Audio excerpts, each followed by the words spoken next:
Stop what you're doing. I need to tell you something that will shake you to your core. Our entire society has been flipped upside down. And most people don't even realize it's happening. Tell me this. When did having a girlfriend or boyfriend become the normal question to ask someone? When I was growing up, if you asked someone, "Do you have a girlfriend?" that was a strange, uncomfortable question. Now, if you don't have one, people think something's wrong with you. We've normalized what was once forbidden. We've made acceptable what was once shameful. Walk onto any university campus today. You'll see young people, supposedly following their faith, laughing together, touching each other casually, acting like they've been married for 40 years. This isn't progress. This is moral collapse. Here's what's happening. We're being told that the old ways don't apply anymore. That moral standards should change with the times. When someone follows traditional values, they're called old-fashioned or out of touch. But when someone follows modern trends, they're called progressive and realistic. Let me ask you something. If your principles change with popular opinion, were they ever really principles at all? A prophet, peace be upon him, gave us clear guidance about marriage preparation. He said, "Be cautious before marriage to avoid regret after." But notice what he didn't say. He didn't say, "Go on dates. Travel together. Get to know each other intimately." When a man from Medina wanted to marry a woman from Mecca, the prophet asked, "Have you seen her?" The man said no.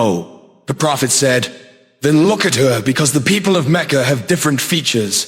Look at her, not date her, not travel with her. Look at her." Parents, listen to me very carefully. You have a responsibility that you cannot escape. Your children will stand before their Creator one day, and they might ask, "Why didn't my parents teach me better?" Instead of encouraging your children to find someone, teach them to be someone worth finding. Instead of pushing them toward relationships, teach them to build character. Instead of worrying about their loneliness, worry about their soul. Now, being careful before marriage doesn't mean being careless. It means being smart. You want to know about someone? Ask their friends. Ask their family. Ask their teachers or colleagues. What's their character like? How do they treat people when no one's watching?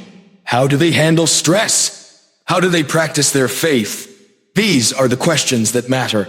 Not do we have chemistry, or do we laugh at the same jokes. The prophet once had a blind companion visit his home. When this blind man arrived, the prophet told his wives, "Cover yourselves." His wives asked, "But prophet, this man is blind. He can't see us." The prophet replied, "But you can see him." Think about that.